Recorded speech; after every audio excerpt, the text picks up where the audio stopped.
Welcome back to the Meaning Forge. I have with me today Lou and Sherri from the Everett Group.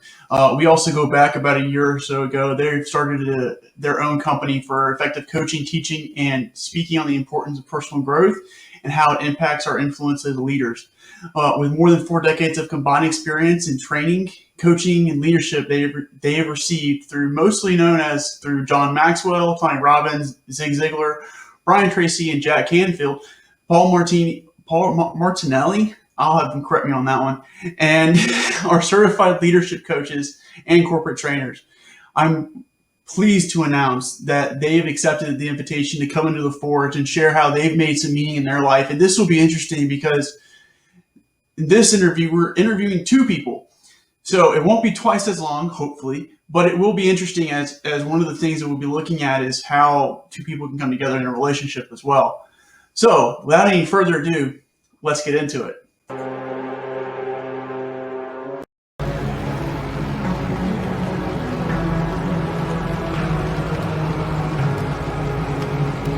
And welcome to the show, guys. Again, this will be interesting because I'm interviewing both of you. So, I look forward to see kind of what we can do. The general structure of these has been consistent so far.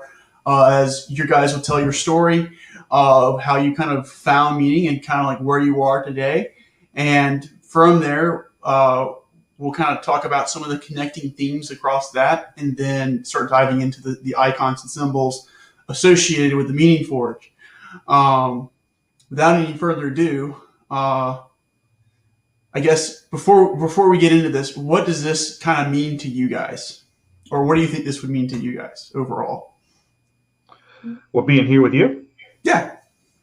Well, it's just an opportunity, really, right, to kind of go through and kind of hear people's story, hear where they started, hear where they are now, because what it does ends up defining really their basically you're going through a person's purpose and why in a format that tells a story as opposed to just reading it or something, right? So you actually really get to connect with people.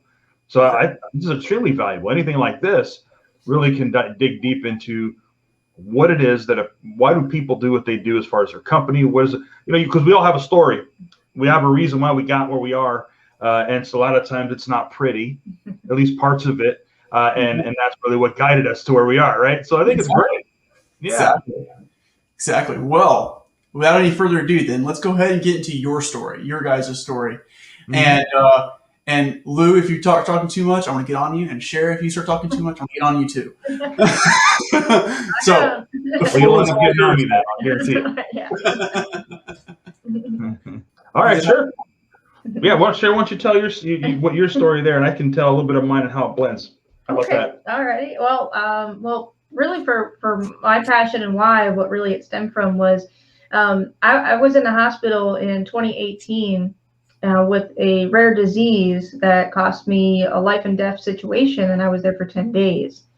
It started out as a simple cold, and it just kept progressing. And what was happening was that my good mucous membranes were being attacked, and my body was just revolting. So I was literally burning from the inside out. Thankfully, with the good doctors here at UNC in North Carolina, that I was able to survive with very minimal damages. And I really had a newfound purpose, right? Getting in that type of traumatic situation. And, we really thought, prior to this is that, and the reason I share this story is that I was in a very high stressful, high, crash and burn type of work environment that was a constant go, go, go.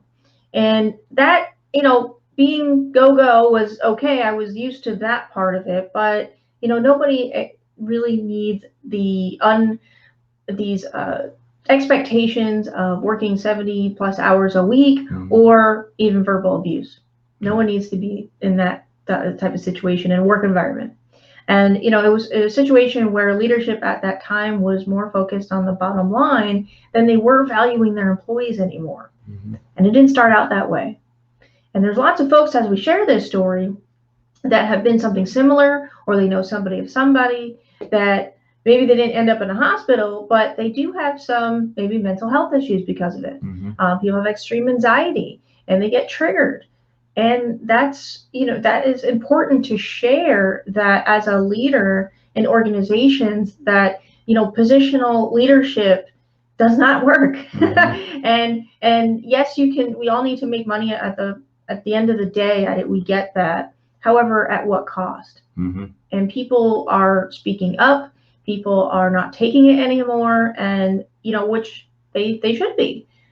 So our story is so bigger than ours and our message, and to really hit home regarding new leaders, or even or I don't care if you're in a C-suite level or just starting out as an entrepreneur. You really have to lead yourself before you can lead others, and let's do it on the right foot. And that's really has stemmed our business, is for that passion. We've been doing what we've been doing for many other folks in other roles that we've done in management roles in our 4 decades of combined experience, but learning and growing in the process. And so it's been a remarkable journey. This story is and it's obviously this happened later on in our life, right? We all have stories about when we were younger, kind of where we led up to today. So we certainly can go on and on about those stories. But this one here particularly is really what drove us to say, what are we doing? Why are we not taking our experience, our knowledge, what we do further?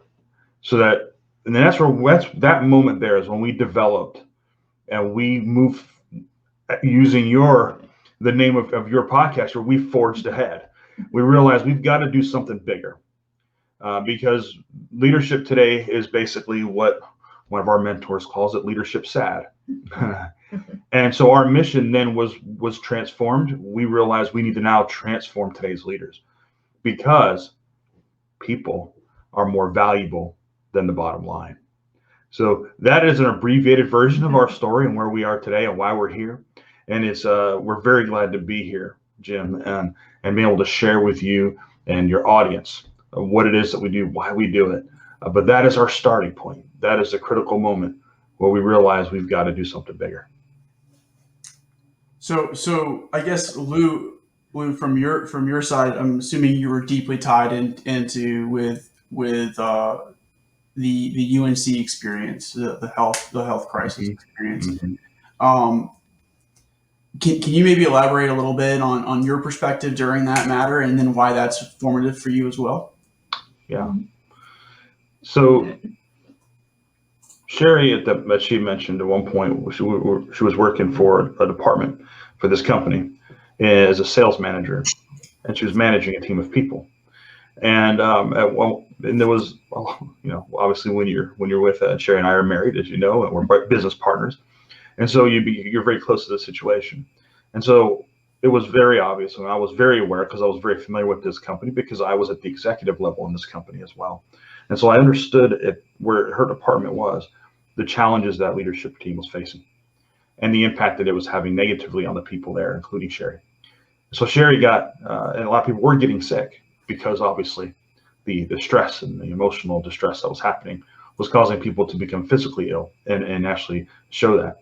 And Sherri caught a cold, just a simple cold, it seemed like, but it got gradually worse, turned into pneumonia, and then at one point it was very obvious that we had to do something bigger. So I took her to the emergency room. Now, mind you, if you've seen zombie movies, Sherri's eyes were bright red. The whites of her eyes were red and blistered.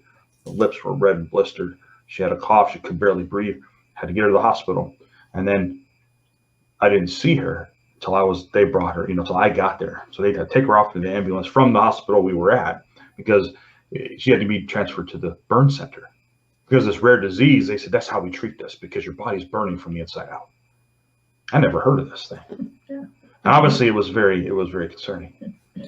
I walk into the room, and there had to have been 10, 12 doctors, a team of them, that have surrounded Sherri, trying to figure out where to start.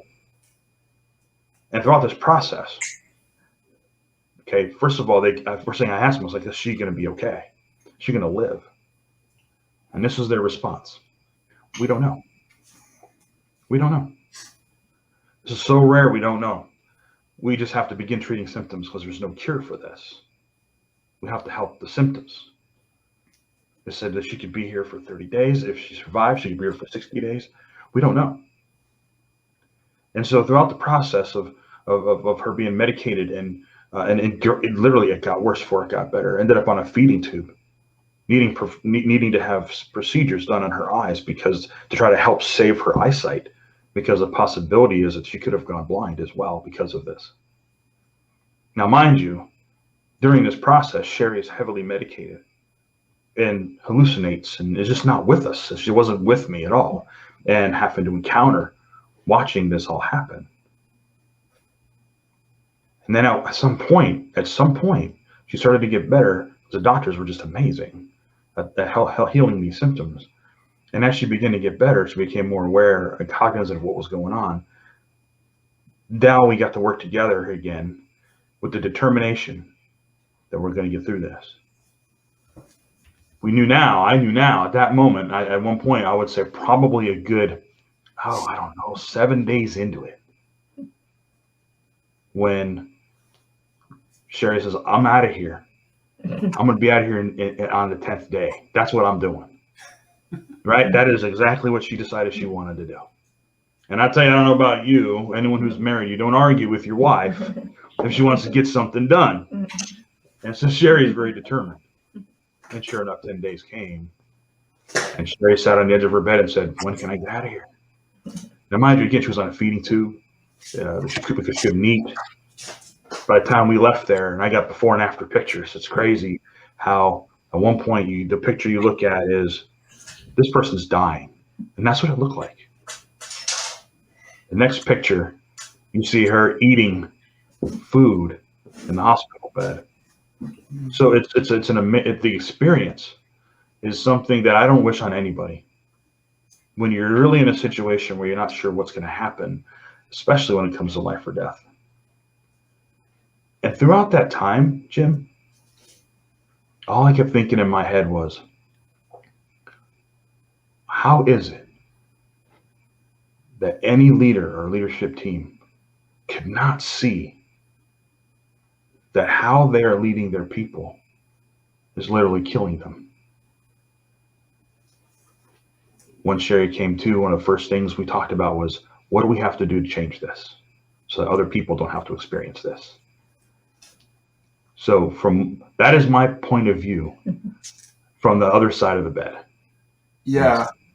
It's interesting. So we get to sit here and kind of look at like these two, like from just this alone, you have two different major perspectives, which is, this is just what I'm seeing and let me know how off I am.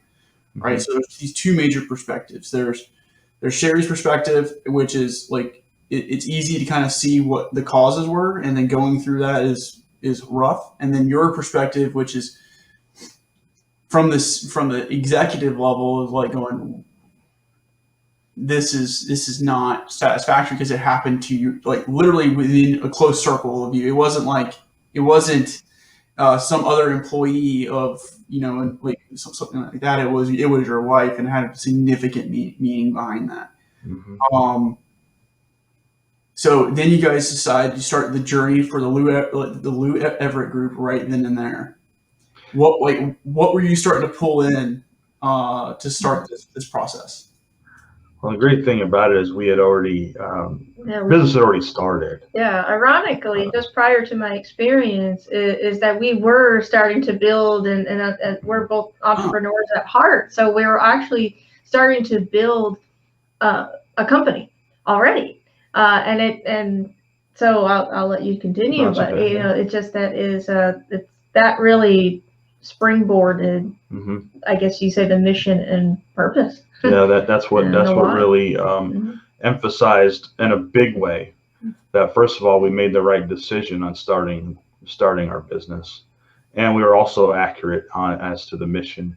Now it's interesting because originally we started off with our mission of transforming lives. And then as we went through that experience, it was now we need to transform leaders. And there's they have lives too, right? But it's more specific, it's more direct. because the impact that we have as leaders it's just deeper than we realize. And everyone has to understand that burden and that responsibility. That situation is really what said, we've got to make this happen, and we've got to do it in a big way. Okay. Well, now I think this is probably the shortest story that we've had in a lot of ways, because I think there's a lot of, we can start peeling apart some of these different things and start asking the right, like, different types of questions. So that's good. So we're going to transition into the forging area right now, into the hammer.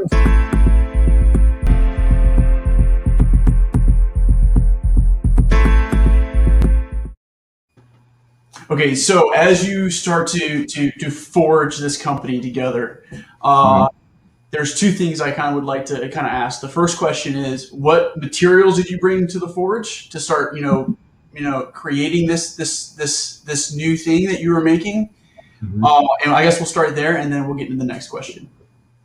No, that's a good question, because that's really what the hammer represents, right? What tools are you using? And here's the thing: you got to have the right tools. Well, tools and materials. And materials, right? Yeah, because you have exactly, because what are you going to do with those tools if you don't have the the right instructions, if you will? And so we already had, as Sherri mentioned, we have a combined 4.5 decades of experience in leadership development, coaching, mentoring, on working with other companies, for other companies. So we were doing a lot of what we had already been decided to do for other people. And so we had already invested in ourselves over the years. I mean, heck, my mother, I was, when I was younger, 12 years old or whatever, she'd take me to school, 13, teenager, taking me to school or drop me off at the store or whatever, taking us to the store or drop her at a friend's house. I wasn't allowed to listen to my music. I wasn't allowed to turn on the tunes that I wanted to hear. It was no, we're listening to this John Maxwell tape, or we're listening to this Tony Robbins tape. And so, thank God for that, because that is what helped me really understand and really appreciate the value of leaders and of leading a positive life. So it started way back for both of us, really. So everything that we brought to the table was already, because we need people. So all the people and training and things that we've used, and we've already begun compiling some things anyway, and we've used the stuff over the years of what we have done already for other people. And so we had already kind of had a nice little foundation, but we wanted to bring something bigger, something additional to the table. And that's when that we brought in the relationship with the John Maxwell team. We are, that is just one way, not the way. It's just one thing we added to our plate, into our tool belt for materials, because of the fact that we were trainers and teachers at heart, and anyone who's ever seen anything by John Maxwell, so was he. And so we were able to utilize those pieces and add that to another level as we were trying to forge ahead into this business. So that was just one thing we added. Since then, we've added a lot more. But you have to bring the right things for the right people at the right time. Yeah. So that's just a few things. Did you want to add to that?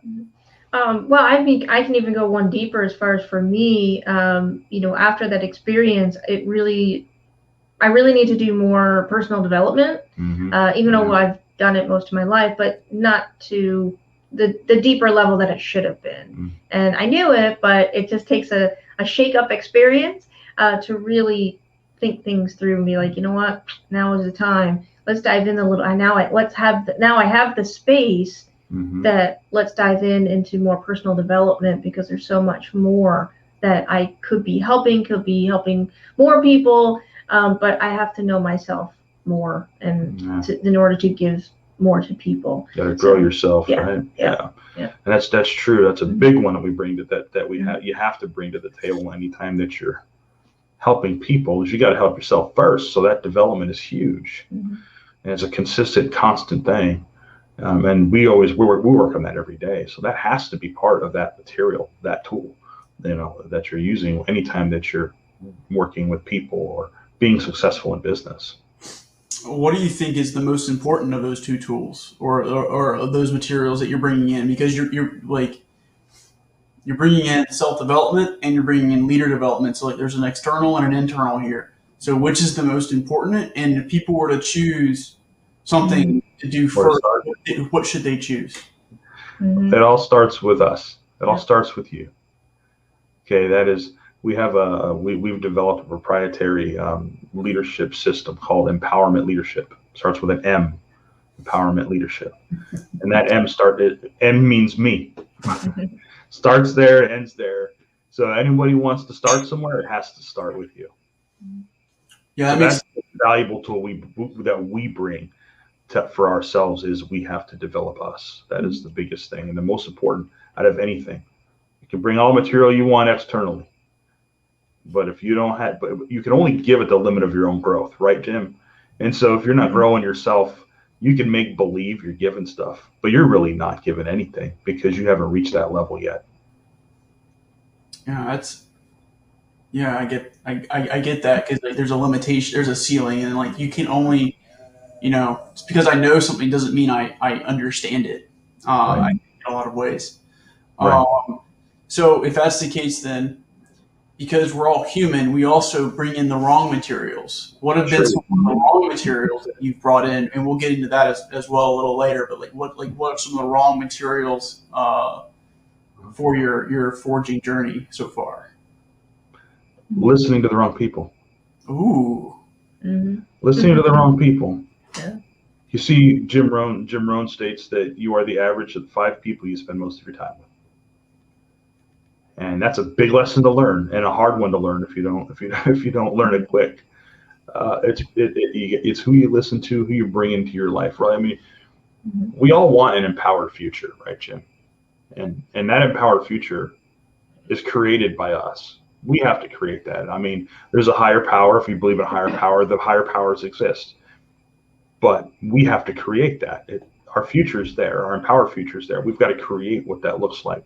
And in order to create what that looks like, we've got to stop allowing people and things to speak into our life. We've got to stop giving them permission to speak into our life that's not in harmony with that empowered future. When you can take control of that, and you don't give those people, whether it's the media or what you read or listen to, when you can give up that permission, say no, not allowed because it's not in harmony with where I want to go, trajectory begins. Now you start to spring forward because now you're creating that. Okay. Yes, absolutely spot on. And so one of the other aspects of the forge that I want to punt over to Sherri now is the idea of so we can take the forge as actually being in a forge, and we're going to do that in the channel a lot just because it is what it is. But sometimes meaning and stuff that's revealed to us through our adventure or through us going about the world. So through this process so far, what have been some of the things that have been revealed, like that you've had no choice, you wouldn't have learned about it unless you embarked on this, good and bad? Mm-hmm. Yeah, for me, it's realized that we do need people. I think that's the big thing. I was pretty proud and doing things on my own because I fell into the trap of like, well, if it's going to get done and nobody else can do it better than me, so I'm just going to do it because it's easier for me than teach someone else. And I just fell into that trap because I was around leaders that had that. But knowing what I know now is that it's so much bigger. We need people. People have their own, talents and gifts that we may not have, or maybe not be the 100% at, but we have other gifts. And when you combine that, and it's like a puzzle piece, right? And especially working with teams, or even just a personal relationships, when you're maybe finding your spouse or your loved one, right? We want to complement each other to fill in those gaps. So it comes together something greater. I think that was the biggest thing. Yeah. Okay. And I guess just to kind of dial in with like what's been the things that you found that was not helpful, like that that it kind of like what I guess we're trying to figure out is like there's something here that if you're an average of the 5 people that you hang out with the most, right? So like I don't want to hang out with this guy because he's the bottom average, or this person because they're the bottom average. But like I had no choice at some level because like there's something revealed into that. How do I parse out what's actually important with that, and then appropriately move on? Well, I think it goes back to values.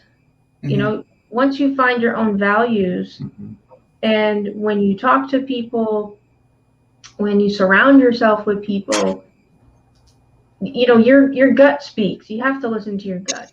If something feels off, something just doesn't feel right, then chances are something's off. And then the opposite is that when you are around people that lift you up, that are encouraging, that you can like, you know, run through, you know, a wall, you know, just to be funny here, but you know, like Kool-Aid guy, or we have an example of that, like, you know, you know, the Kool-Aid guy.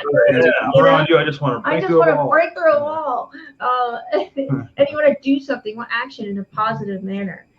So that has a lot to do with it. So for me, I just had to get over the idea of it's not about me, it's about others, and how can I work with others and just be more transparent and open, allow myself to be a little bit more open to have deeper relationships. Yeah.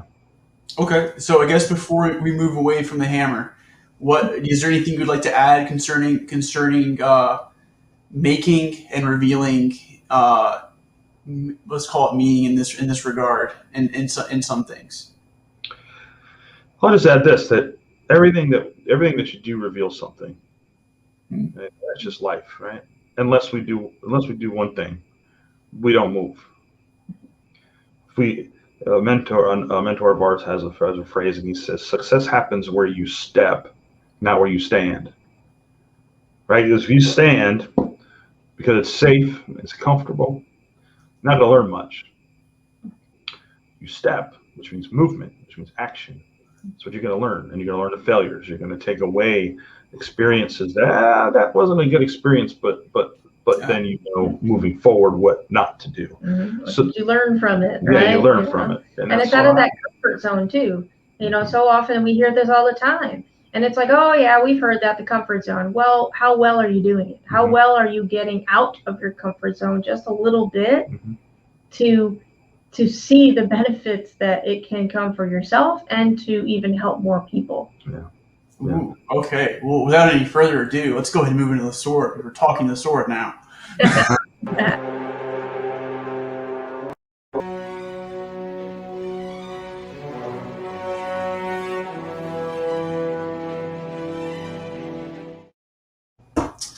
So now we're talking the sword. Like we've already made something, right? Typically a sword, it could be an iron, it could be whatever you want. It could be a nail, I don't care. That's right. So the big thing here is, I guess, at some level we have no choice but to move forward with what we have when we have it. So, I guess from a confidence perspective, or confidence, empowerment, judgment, because like we've already kind of alluded to these things. Like if you have values, then you have to make judgments. If you have, if you make something, you're confident in your previous ability of making that, and you're going out into the world. And you have to, in order to move forward in the world, you have to go out into the world. You have to literally take a step. And so, I guess I'll just want to dial in on kind of what that means for you guys, and what wisdom we can kind of glean from that. You know, this we use this analogy. Sherri uses it too, and we use it. Once you've validated what we just validated with the hammer, right? You've learned a lot. You've honed your skill. You're honing your skill. You're moving into the. Okay, now I've made this sword. What do I do with it? And here's the biggest piece, right? It's like, imagine you went and you bought your wife, best friend, whoever, this gift that they've always wanted. And you box it up and you wrap it. You take delicate time and you really are careful wrapping it up just perfectly. You put a bow on it, and you never give it to them. You see, that's what not using your skill to help out other people or to do what it is that you do best, what you've learned and what you've honed, what your experience is and who you are, not telling your story. That's what it's like. It's like doing a disservice. Yeah, it's doing a disservice. You have this, you and have you're that just gift. not giving it. Mm-hmm. You're not giving it to people. You're not showing it. You're not sharing it.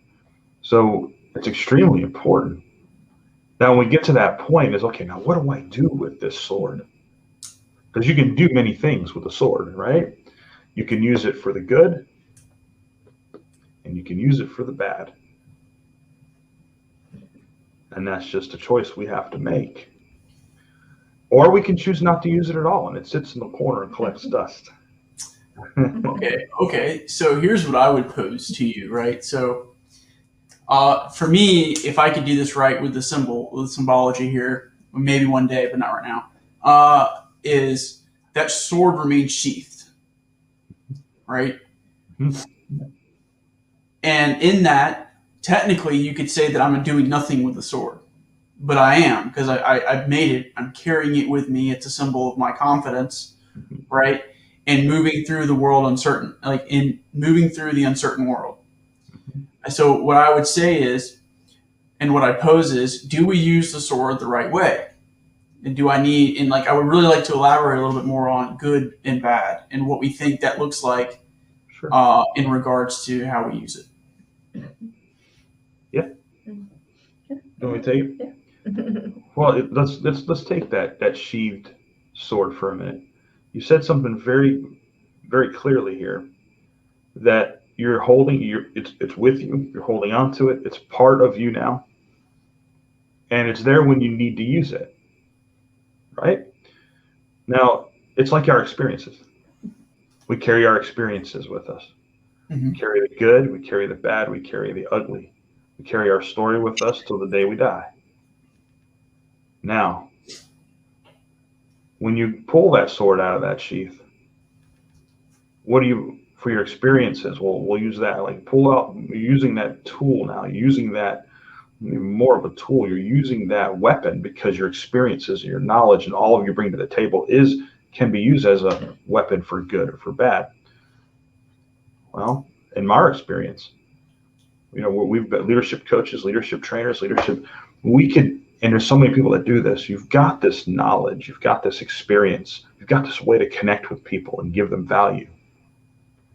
So now, do you use that skill in a way to truly draw people in so you connect to them and add value? And are you really believing that it's about them and not you?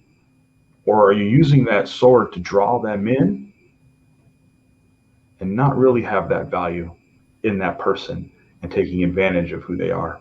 See, there's so many ways we can go with this, good or bad, but when you have a skill that helps people, mm-hmm. you've got to use that skill to help people. You can use it the other way. I mean, hypnotism is a great example. Mm-hmm. You can be used for therapy and to help people, but it can certainly be used in ways to take advantage of people. It comes down to choice, right? What you do with it. Yeah, what you do with it comes down to a choice. Mm-hmm. But I think really, in my opinion, it just goes back to values. What is your values? Mm-hmm. And you can have. There's people and there's stories out there. Everybody has a story, and each story comes with a really powerful message. Mm-hmm. So don't think that your listeners here, oh, I don't have a story as dire as that, or I just don't have a story. That's incorrect. Everyone has a story. Everybody has a story. And somebody that's listening can really learn from that and feel that, wow, I feel the same way. We're not as different as we may think. Right. There's a lot of commonality with people. We just have to be a little more open to that. So, yeah, it really comes down to your values and what works for you as an individual. Interesting. If you don't mind, I've got an analogy, story that just came to my mind. And this is an experience I had. So Perfect. part of my story, as at 10 years old, my parents joined a religious faith that could be considered a cult. In reality, it is. And at 10 years old, now at 22 years old, I left that faith because of crisis of conscience. It didn't add up, and it didn't work for me. But see, at 10 years old, that happened. And from the age of 10 to 22 years old, the only people in my life, including my family, were of that faith. I was not allowed to have any other friends outside of that faith. Now, while I was growing up and looking back, hindsight, at 22 when I left, everybody disowned me for a long time.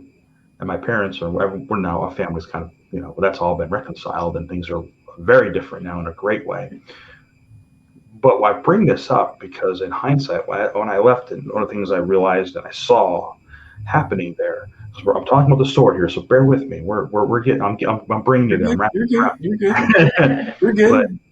But see, in that, and so you have people, no matter in this faith. Now we don't have to talk about religion. That's not, we can. That doesn't matter to me or bother me. But it's not really about religion. It's about leadership, because you have people now that have used their experience and their knowledge of what to try to help people, supposedly, in a faith that really tore people apart. They had something good they could do with the sword they were carrying. Instead, they use it that ends up tearing people apart and families apart. You see, that's just an excessive example, extreme example. But truly, that's what leadership can do if we're not careful. It can tear people apart instead of bringing them together, leading them as opposed to dictating them, or controlling them. So when we're using the sword, then I think we're kind of skirting around a little bit. And the reason why is because we have to at some level make, and I'm using the sword by saying, we have to make a value judgment on how we use the sword eventually. We have to. And I would say, I think we can all agree there are going to be value judgments where you use the sword inappropriately, and Harley's in the background, but she'll be in a minute. Everyone, that's Harley. Essentially, you're gonna have to make a judgment call at some point, and you're gonna have to wield the sword for better and for worse. I mean, this is this is one of those things. And so, how do I make sure that I'm using the sword that I've made appropriately, or for the highest good, even if I made a bad sword? Well, see, if you created it, you can recreate it, right? You can. You can always send it back, or hang it up on the wall. Yeah, because you still have those experiences to fall back on. Mm-hmm. But once you made it was bad because you've learned a lesson. You've made it out of bad experiences. It's time to keep those experiences. But I've grown. I've changed. I've realized I need to by those experiences. It's time to put that on the shelf. Recreate it. I'm a firm believer. We're firm believers that we are the creators of our empowered future. We define that. We have to go through a lot of recreation with what it is that we use and who we are, but that's part of the stretching journey. That's part of being better and change. Mm-hmm. Again, it comes back to choice, doesn't it? All choice. You have to make a choice. You've got to choose. You have to choose, and that's right to your point. I think what you're trying to, Jim, you're trying to make is like, okay, what's your sword? Where are you gonna plant that sword? What are you gonna do with that? Right? Yeah, what are you gonna do? How are you gonna use it? Right. And it comes down to a choice. 100%. And we may not know, right? We don't know. We don't know, right, Jim? Exactly. And we can claim to know everything either. And you can't. That's it. And then when you come to that awareness of, all right, I've been carrying this sword around with me for so long, and it's not working anymore. Now it's time to ask why, right? Now it's like, why isn't it? What do I got to do? What resources do I have to? Who can help me rebuild this sword? but still keep the pieces of that sword or the sword itself, so that you can go back and say, that's where I was. I don't want that again. This is where I am, because that's what develops you, and that's what makes the ability to create a new sword so much better. Mm-hmm. Right? The etchings in those two swords are very different because you become aware of the change. Exactly, and so there's a lot there, and for me, I always try to look at it as, like so the sword is a sense of confidence, right? How can we use it to inspire? And there's a slash here, slash break the chains of people who are feeling less empowered, or something to that effect. And I'll leave that kind of as an open question if you guys want to comment on that. So make sure I understand. Mm-hmm. So how would we use that current sword to make the determination of what and who we allow to speak into our life, basically? Well, what I would just say is, regardless of what sword it is, or where you made it, right? Because I'm just using the sword as the overarching series of metaphors in people's life. At the end of the day, people go back. Let's just assume we could take a daily metaphor for this, right? People go to the forge every day. They forge their sword. They carry it with them. Hey, look at the sword I made. All that fun stuff. And they go home and then say, "This sword didn't cut it today," and they throw it away, or they hang it up on the wall or something like that, and they make another sword. But generally speaking, if I use the sword as a sense, I have to, I'm making judgments. It's a sense of confidence and empowerment, and for all that is good and all that is bad, right? And kind of the conversation kind of going back and forth with us is how do we, kind of one of the underlying tones, especially with leadership, right, which we'll get into this a little bit more, is how do we inspire people, and I guess in a way use the sword to build both trust and break, we'll call this, their own metaphorical chains that are holding people down. I can come up to somebody who's a criminal and use my sword, for example, and say, "You're a criminal." Or I can go up to someone using the sword appropriately, maybe, hopefully, and say something like, how can we break these chains that are holding you back? And knowing full well these are not necessarily physical chains, although the physical is manifested. Right. No, I get what you're saying now. Yeah. Sounds like influence, right? It's the influence that we have, and it's, as Sherri said before, right? It's influencing our choice. It's about values again, and what are those values? And what? And are we really, like you said, are we approaching it with, all right, using the sword as the judgment call, or are we saying, here, come here, let me help you learn how to use my sword, because my experiences might help you, right? And in the work sense, you can, in that context, you look at it as how can you equip your team to get the better results. Exactly. That's awesome. That's awesome. Exactly. Yeah. Okay. So we have. I think the sword is pretty much done, unless there's something else that I'm missing here. That may be something that you guys have thought of, and then if not, we'll move on. Anything else on the sword? No, I think that's good. That last bit there about equipping fits perfectly. Perfect. So now we'll go ahead and move into the next big thing, which is the pen.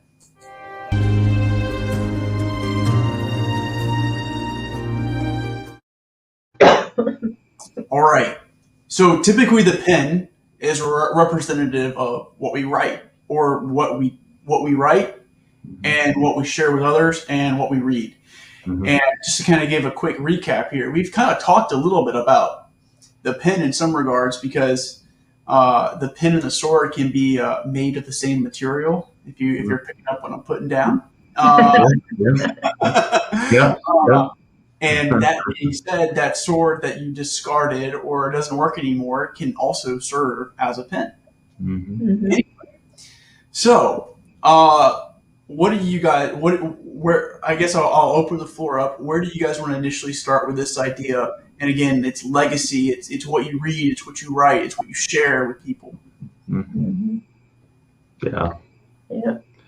I always think of the pen as journaling, really, but that's my take on it. And you're using, I love that, because you're journaling, right? You're learning, reflecting. Or you're manifesting. Yeah. So on the individual level, you're writing a journal, and so is there anything you'd like to add with that to kind of like to how it can help us find meaning, or to how it could help us become better in our lives? Uh-huh. Well, legacy is huge, Mhm. and if you don't write and you reuse the like in this case, using that analogy of the sword, that you probably at this stage in your life, when you're beginning now to create a legacy, which should begin sooner than later, you have more than one sword you've already retired. Mhm. That, and I look at it this way, Jim. It's like, and if I was to put this in my perspective and in my eyes, I sit in my office, and it would be as if I had, and now in the stage of my life and my career, I've got one whole wall full of swords that I have had to create and retire, but they're there in front of me at all times. Mhm. And now in my stage of my life, I can write about those. I can then begin to teach people about those. I can use those experience to have somebody be where I was, to be a better, and teach them what I know, so that because when I'm not there to do that, they can reflect on those swords, know what I've left, they know why those stories exist, Mhm. now can recreate that for themselves and continue on the legacy that I've left behind, right? Um, and that's very big. That's very big, and a lot of people just don't know where to start with that. And this is where you start. Pick up your pen and you start. That's what you Yeah, do, right? absolutely. Yeah. So like with that, there's this idea though, like so like we can journal, right? And I think that's the individual side of it, right? Very reflective. That's getting at what we're kind of talking to: build yourself up, personal development, Yeah. and then it's also um, it's what you are then maybe writing for other people, because what you write in your own confines of your journal is going to be a little different than what you share with people. That's right. Yeah. And then what you're taking in some regards. So, for example, like John Maxwell is extremely influential for you, and not just you. Many people. I have a few of his books as well, and he was called out by name in Oz's podcast as well. So highly influential. I guess if that's the case, then what? Trying to figure out what the question here is. Um, Without those things, do you think you'd be where you are today? No. Very simply put, Mm-hmm. every single thing plays a part in what it is and who we become. What we allow in, what we don't allow in, we've learned along the way, the influences we've had make us who we are. There's no way that we Sherri and I talk about this frequently. We hear people sometimes that are famous people that are put out there as self-made millionaires, and there's no such thing. It's impossible. Even if you're born into money, it's because of somebody else. Mm-hmm. Okay, and if you're a millionaire, where'd you get the money? From people. See, listen, you know, we all need people, but we need the right people. Exactly.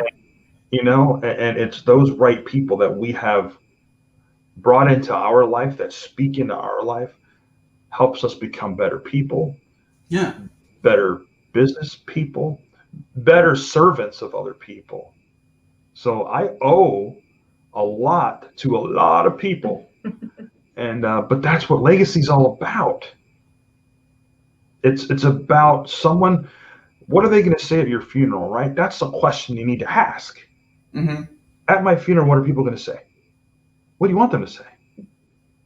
Well, whatever you want them to say about you, pick up the pen, start figuring out how to make people see you that way now.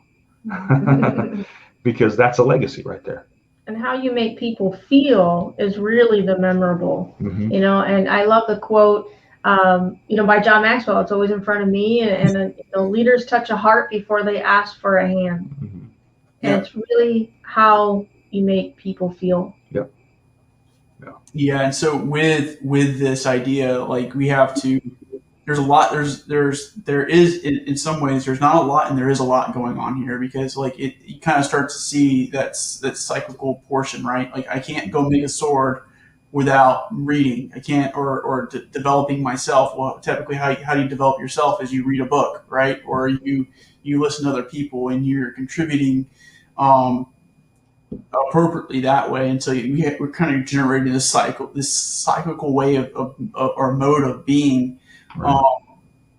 And then it's awesome because like not everybody's going to be what is it like this is the one that's coming to my mind right now, but like Marcus Aurelius and his work is going to last forever, like for a long time. It hasn't lasted forever, but it's already lasted for like 2,000 years, right? Yeah. So, but that is when you write something down, it's a very focused event with journaling, or a very focused event trying to target or trying to communicate something that's important, and then it's like a gunshot through time. Yeah. And the echo of that is heard throughout time, and people will pick it up and read it, just like John Maxwell's books. Like people will be reading his books for at least a few more decades, especially as his organization continues to go, for sure. Right. And so that's kind of one of the things that I kind of pick up with that. And are there any other final thoughts you guys would like to have on the pen before we move on to the crowning one, which is the crown? Well, leadership, yeah, which is great. No, we did really well on that, and I just want to stress the importance of creating a legacy. Mm-hmm. It's just so important that even though the pen is like, we're looking at almost like in a tier level, like you're saying, but every one of those, rely upon the other. You've got the pen relies upon the sword, because with the old sword you can remake it into a pen. You got the hammer that you had to have, which is your material in order to. So it's all falls into place. But the legacy is so important. But in order to get there, you've got to grow there. It doesn't happen overnight, right? There's no straight line there, man. You've got to have all those pieces, and you got to get the right people in your life, and that's what's gonna make that happen. It's coming to my mind now, so I'm just gonna tell it because it's on there. Yeah, go ahead. A real close friend of mine now, and always was for a while, but I was a teenager. And there was a friend of the family. There were my family and their family were close. My mom and dad liked their mom and dad, so we were friends. And they had a son, and his son he was a little bit older than me. He was like 16, and I was just like 14. It's a couple years difference, maybe a year difference. So he had gotten his license. He got a car, and it was a Z28. And I was like, this guy's awesome, right? And he remember picking me up one day. He's like, I'll pick you up for school. He comes by, picks me up. He's got metal music playing in the car. And he's a little bit longer hair, a little bit of a rebel. But I love this dude. This dude, like, this is the guy right here, But I remember my mom always said to me, or both my parents said, you got to be careful. He's a bad influence. I'm like, he's just, no, he's cool, he's a cool dude. I'll never forget one day we're over at his place and we're listening to Motley Crue or something, right? I don't know if it was Shot at the Devil or something that we wanted to be really bad. And so he's listening, and out of nowhere, he pulls out underneath his bed or something, he pulls out this bottle of whiskey, and he opens it up and starts chugging it. And I'm looking at him like, in the back of my mind, it's like, I love this guy. I love this guy. But then on the other side of it says, I hear my parents saying this guy might be a bad influence on me. I mean, we're close friends to this day, and obviously we've changed over the years. But the point being is, we all have a choice. We need a legacy. Choose the right people. Choose the right ones that have the right influence over you, so that you then can use that pen in a way that's going to share those experiences. And it's actually going to build a bigger legacy for somebody else long after you're gone. And so it's not necessarily about a name being remembered. It's about the changes that you have in other people. So I just wanted to throw that out there. The story came, and I figured it'd be a perfect opportunity. That's great. That's great. It's better to go into a myth and the ideas still remain than to remember the person without the context or without the meaning. Yeah, exactly. So now we're going to go to the crown.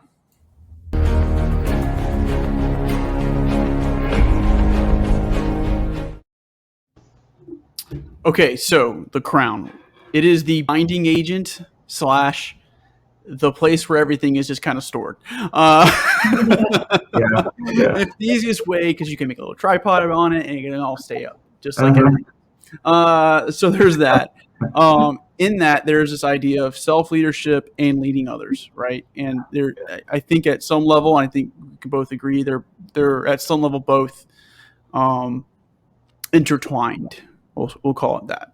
Mm-hmm. So I would like to open the floor up now and say where because you guys are leadership professionals. I mean, you guys know a lot more about leadership than I do. That's for sure.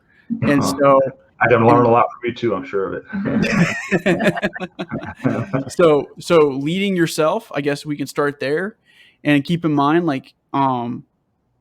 we I understand all of these things blur into one another, and that's perfect, and that's understandable. That's where I kind of got it from, and so I understand they all blur. So we'll start there with leading yourself and the importance there, and some of the issues you're going to encounter. And I think we've alluded to those, and then we'll go into leading others. Okay. Self-leadership. You want to take that? So make sure I understand. So self-leadership as far as the points. Yeah, like the value of self-leadership when it comes to, the connecting it to the crown, right? Because the crown really is, the idealistic world, we view the crown, when you look, we're basically creating armor, right? In a way here. Because that's fine. That's pretty much what you're doing. So you got the hammer to make the sword, you got the sword, you got the pen. These are things we're creating. Then you got the crown that symbolizes possibility of symbolizing its leadership, but it almost symbolizes finality. Because you've reached it. That's not the case, right? So how does self-leadership play a big part in basically earning that crown and getting to that level?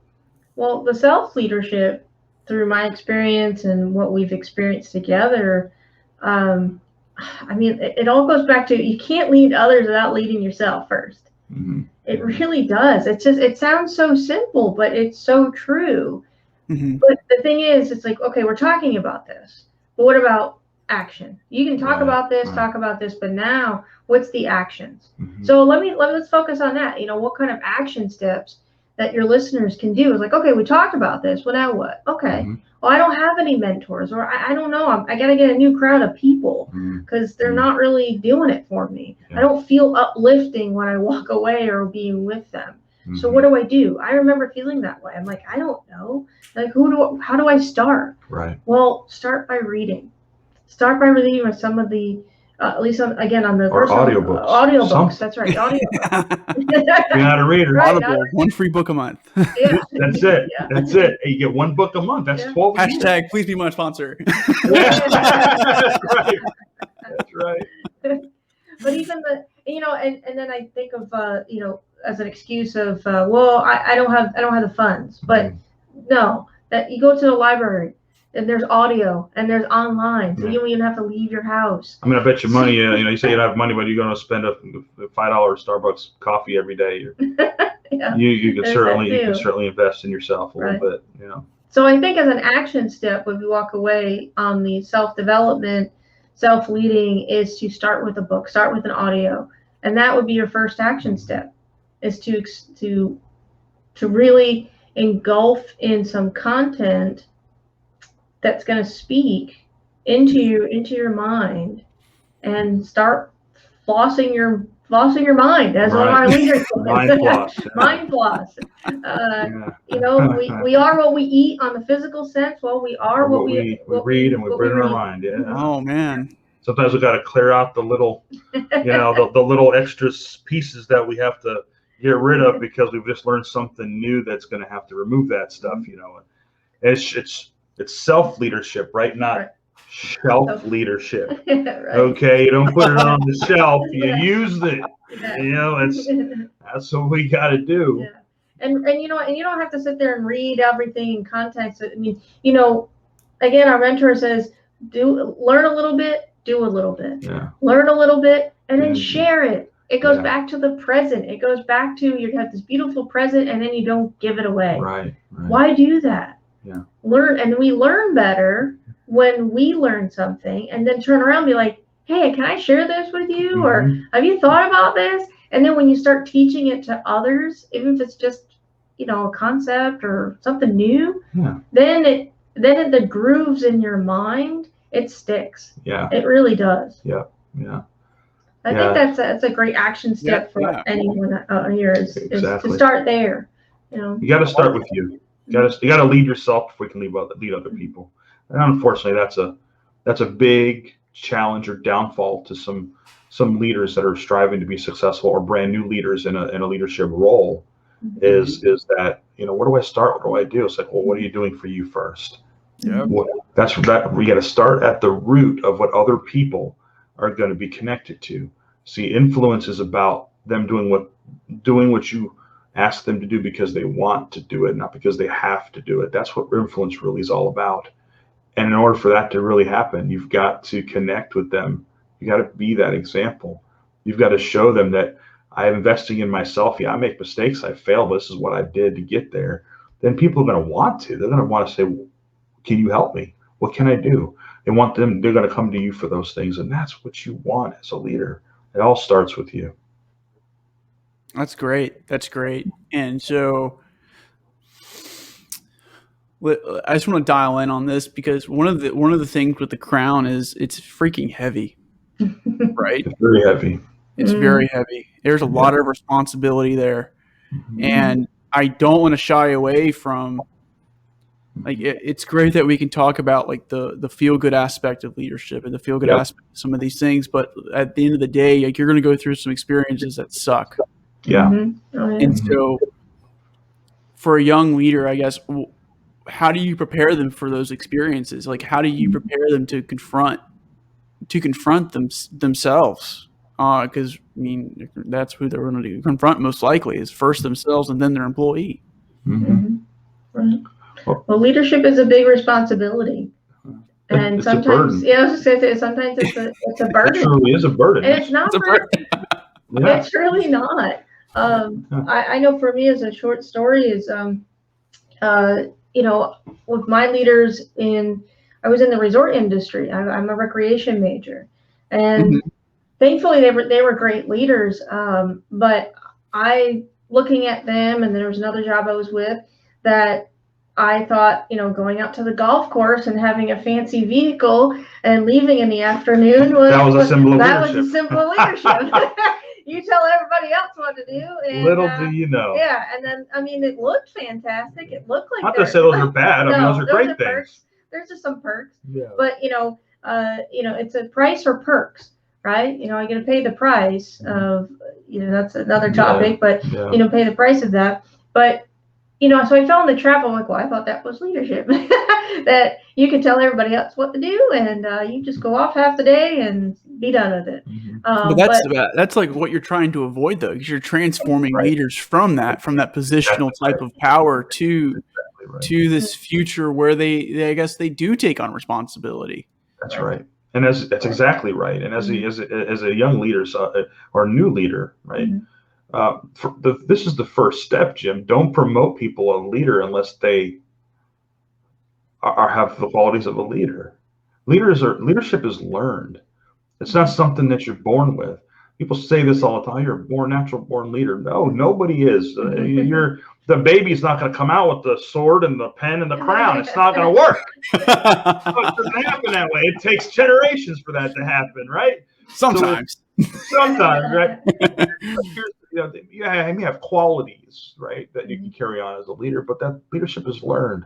And so before we move into taking a young leader and promoting them into a leadership role, as a leader ourselves, we're responsible. Our burden and responsibility is to build other leaders.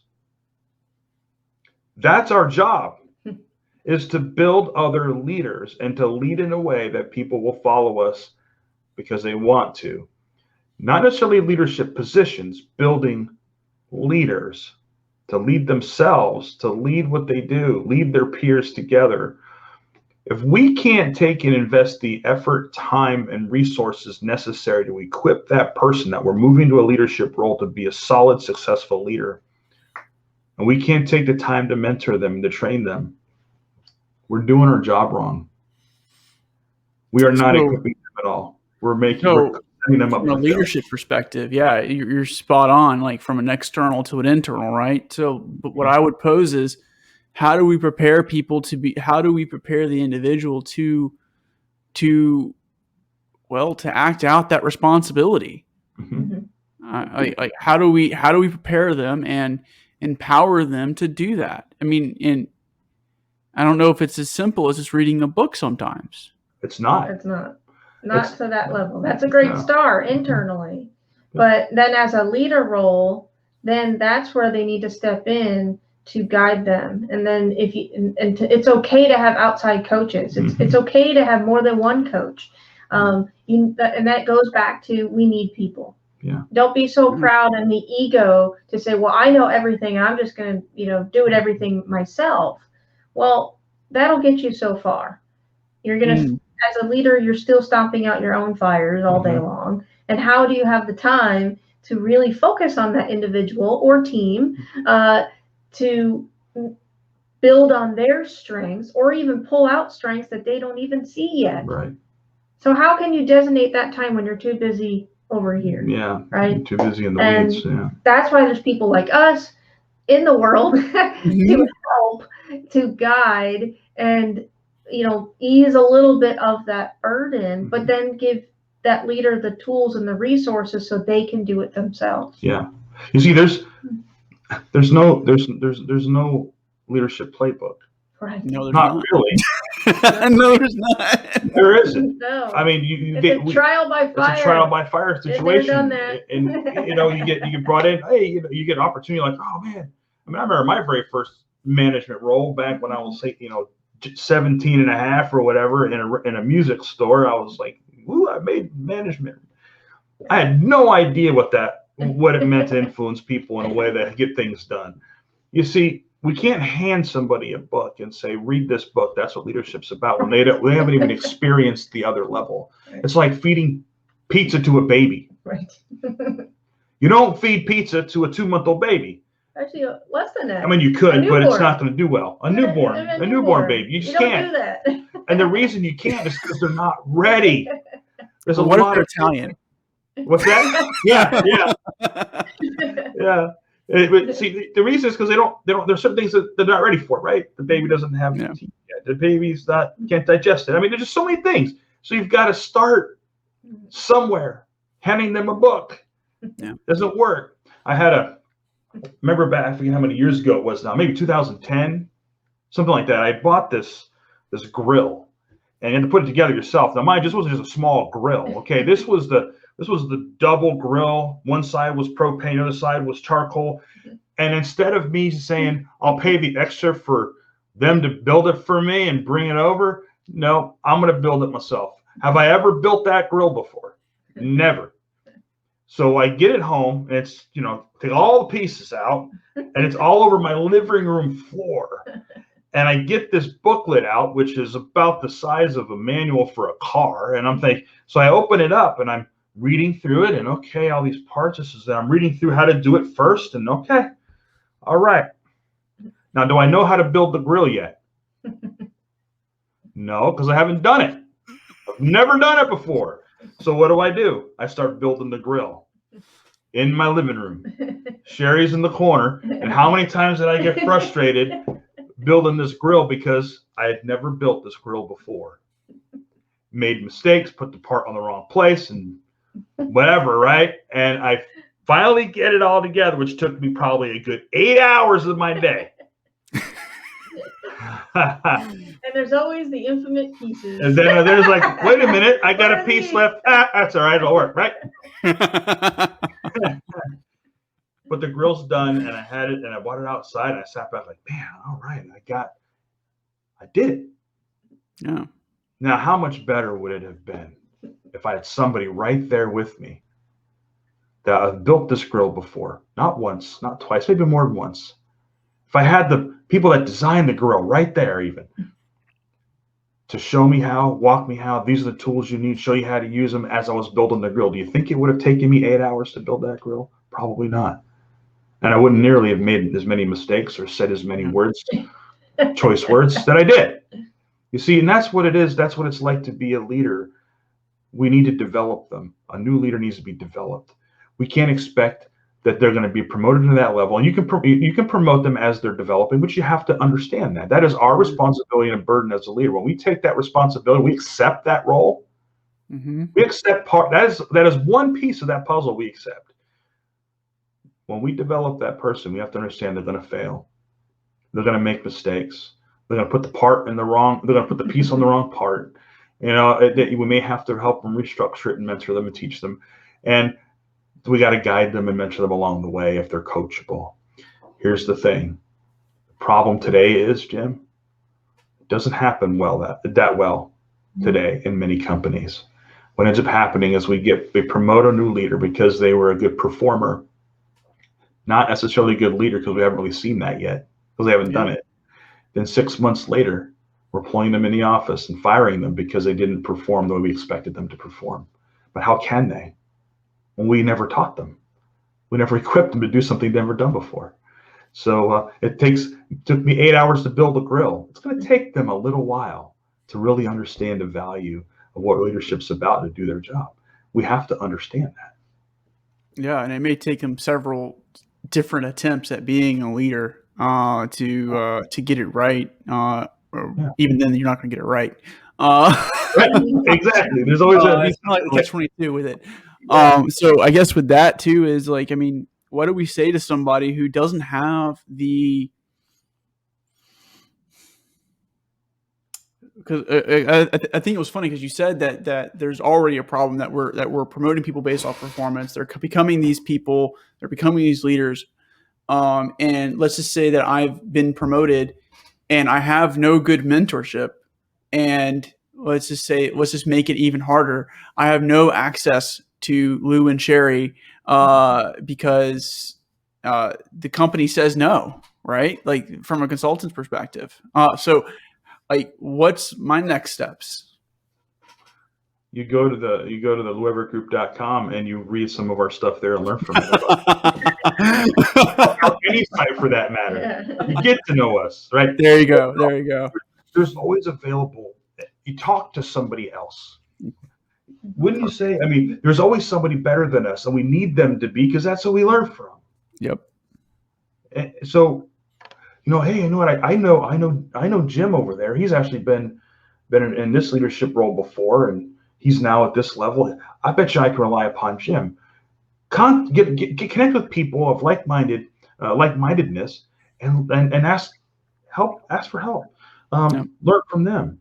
Go on the internet. Go to Forbes.com or whatever. Maybe another one of your sponsors. Now that I mentioned it, but go to, whoo. But, there's so much out there available. But look up locally coaches, someone who can guide you at the leadership level. And if your company doesn't want to bring your coach in, you bring them into your life. Figure out a way to make that happen because your growth is you're now responsible for people and you want to grow them too. Well, it starts with us. We go right back to this, right? It starts with you. Mm-hmm. So developing yourself is where it begins. So use the resources around you or find those resources around you. Ask, talk, because that is a big responsibility. It's like being a parent. You can read as many parenting books as you want. And there is no such thing as a successful manual to be a parent because you've never been one until you are one, right? Yeah. Like, oh man, this is what. And by the time your kids are out of the house and in college or living on their own, you're like, whew. So that's what it's like to be a parent because we've never been there until that happened. It's the same thing as a leader. We've never been there. We need other people's help. We need them to be better than us. We can learn from them. Okay, so let's kind of move to the external thing and like I guess how how can I spot as a younger leader, or not a younger leader, but as a leader, and I'm seeking to promote people and stuff like that? How can I spot a good leader? Like who is a good leader? Who wears the crown and doesn't wear it for the benefit of themselves? Mm-hmm. Mm-hmm. It's a good question. Especially if you're looking to promote somebody, you know, who do you, almost like, you know, who is it that stands out, right? And what do those qualities look like? Right. Well, a true leader, we've identified that leadership is influence, positive influence. In other words, people follow you because they want to. Yeah. So another quality is connecting. Right, be able to connect with people. And connecting with people. To connect with them so they want to follow you, not because they have to. And no matter what role that you are. You don't, again, there's that positional leadership. Just because you're a manager, they have to follow you. You know, that's they can't. They don't have to. They don't have to. But we have to understand that they can walk out anytime they want. So if you're in a, you know, as I said, the worker bee, you know, situation where you're just working along, you can still be a leader. You're a leader, your influence. Peer leadership. Peer leadership. Influencing your peers. And those are the people you look at. Right. And you know that they're not doing it for any other reason because that they really desire it, because they have no reason to prove themselves, because they're doing it with their peers. They're not above each other, they're peers. And someone who's able to draw people in because they're just influential, you know, who's it that they're going to get guidance, not just on how to do something, but guidance on becoming a better person. That person willingly shares their information, one who's willingly there to give their time to help teach and train somebody else that are peers. Those are good starts to identify that. Plus, those are also good qualities of a leader, because as a leader, we do that every day of our life. We should train, teach, influence, even our own peers. And those are good starts to have. Someone who we know works on developing themselves consistently. Right? Someone who might read or listen to audibles, or goes to trainings, or goes to podcasts, something to develop themselves more. Then you know the qualities of a leader are there, and we have something now to mold. Right? It's you know, they've got something there that we can help them mold through, and give them now the experience, and now the mentorship, and all of those types of things. And I think another one to think about too, is as a leader looking for more leaders, is, you know, who in the circle, who on the team is showcasing other people. So they may make other people look good. Right, to make other people look good. So they may be helping them because they choose to, because they want to.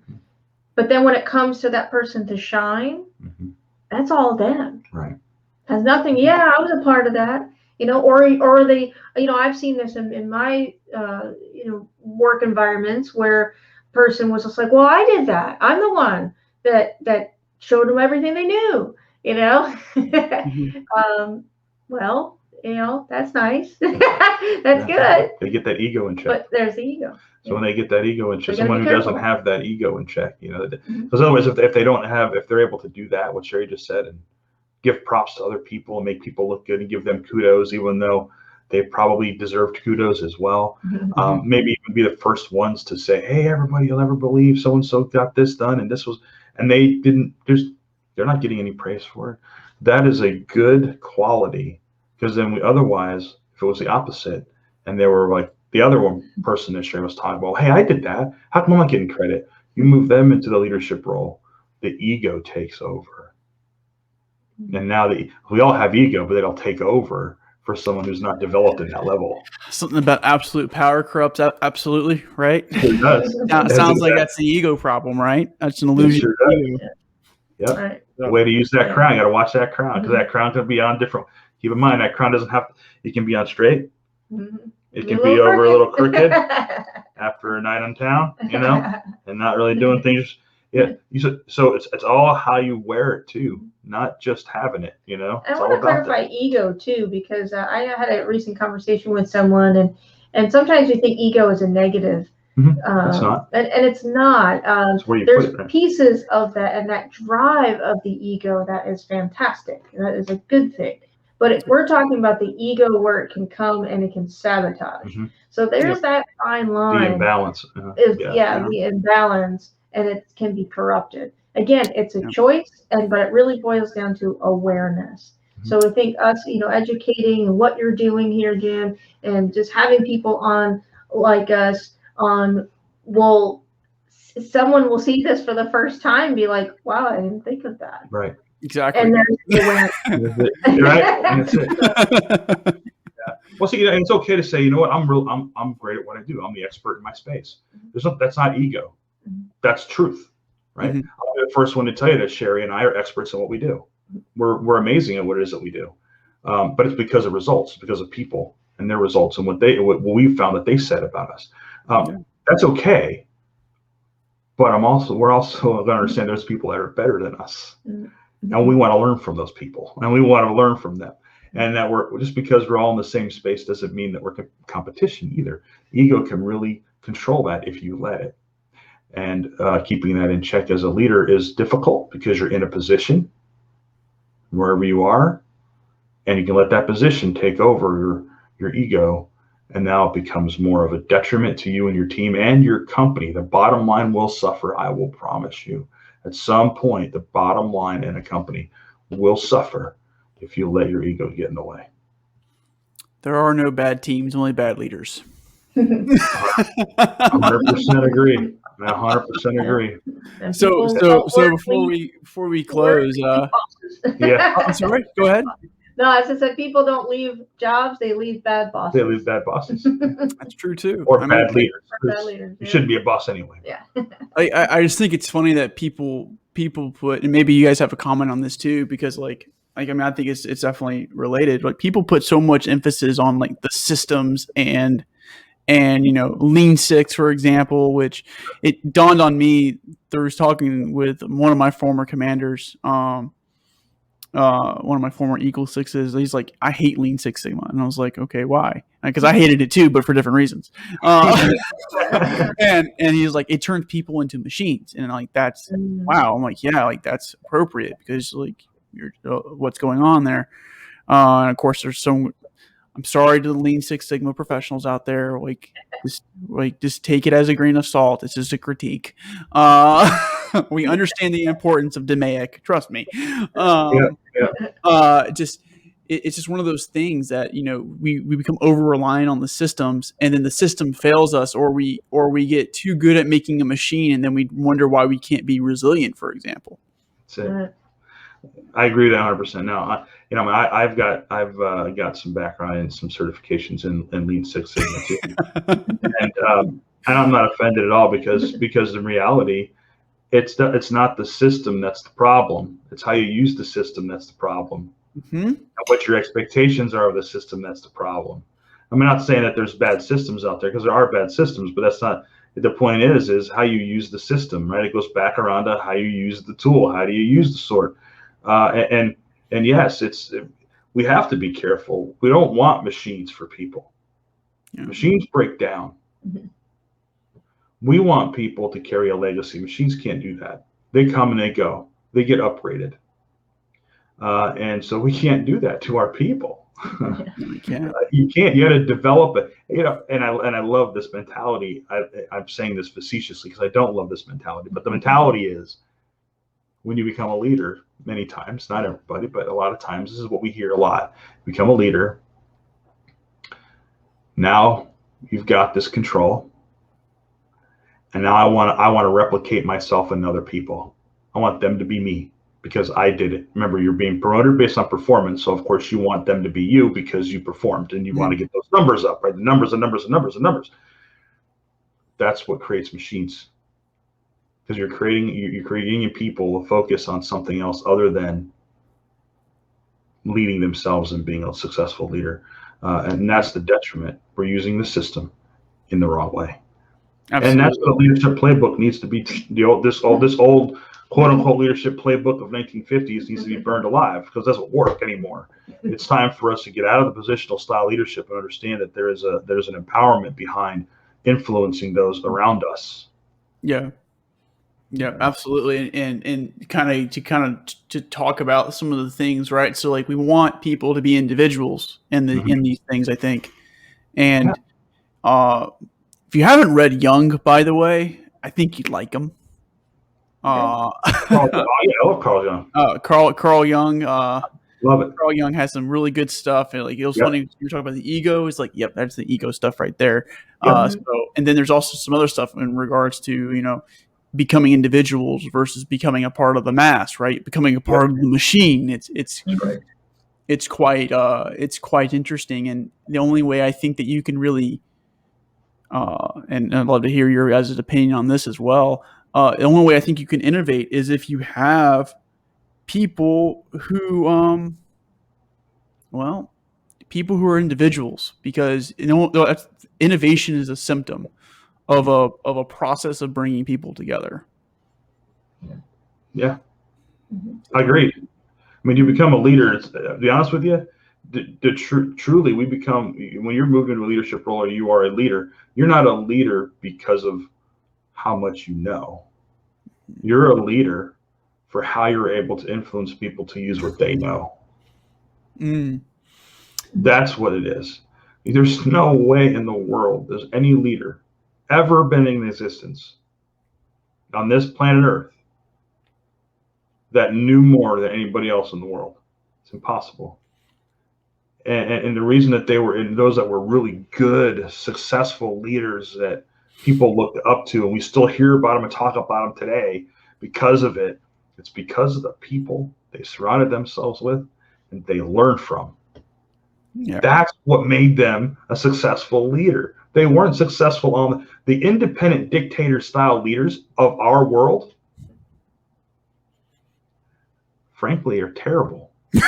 They're no longer here, or if they are here, nobody likes them because you get my point here. It's because they don't use the people around them. They don't care about that. They care about themselves, their agenda, what they want to have happen. It's epitome of position. They don't succeed over time. It's not sustainable. Absolutely.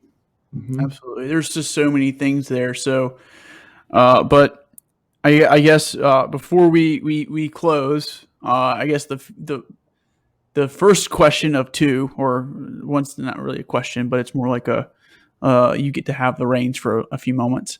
The first question is your favorite books, and you have let's just say 30 seconds to rapid fire as many books as you want. And I would challenge you to say they can't all be John Maxwell books. Ready, go. Think and Grow Rich, Napoleon Hill. I mean, Napoleon Hill. That's one. Yeah, 15 Laws of Valuable Growth, John Maxwell. Okay. How to Win Friends, Influence People, Dale Carnegie. Let's see. And I'm going to go into, I like Shakespeare, so Macbeth. Believe it or not, I can learn a lot from leadership from that. Let's see here. The Bible. Bible's got leadership. Yep. Well, we are avid readers of the Bible and see the leadership styles in the Bible just because they already existed. We can learn from them. Let's see what else. Bonus round, 15 seconds. We just. Sugar. It's like right outside. I can't think of it. All right, that's good. That's good for now. That's good for now. Although 21 Irrefutable Laws of Leadership is a good one. I said it's limiting your John Maxwell books. Oh, okay. Because you're the guru, man. I mean, what can you do? That's how you learn from the best, right? Exactly. I love Jim Rohn, so anything with Jim Rohn, I do love that. So, so there you go. There's some right there. Perfect. So here's what I'm going to do now. You guys get the final word, and I'm gonna give you guys the screen. When you guys are done, you're just say, "Hey, I appreciate it," and then that's pretty much like. I just want to say this: like, this is probably geared towards that person who, you're speaking to one person who really needs you right now. Or is trying to find something in your message. It's really important. And we've talked about a lot of stuff. We really talked in on leadership and And I think one of the common themes in our discussion has been, people aren't machines. I think it finally kind of came out at the end in a lot of ways. But other than that, without any further ado, I'm just going to do a quick transition for you, and then you're going to have the screen, and it is all you.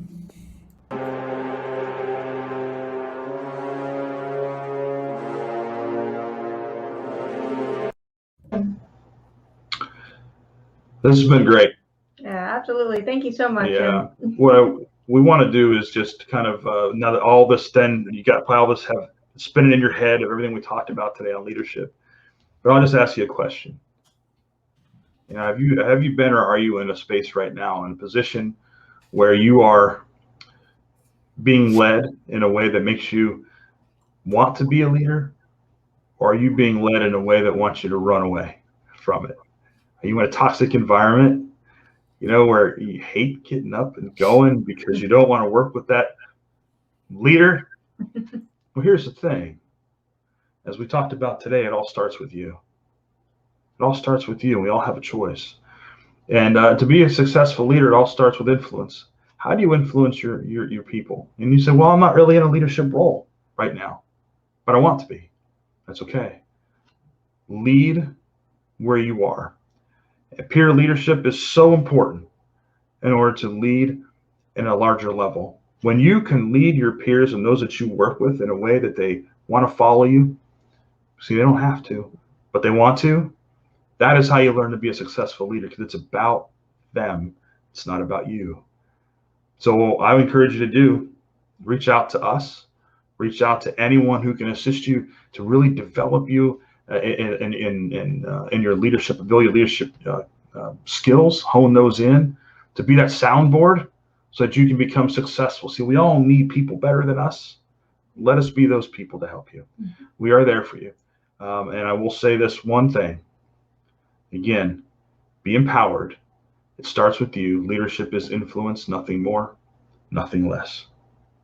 Thank you so much for having us. Thank you.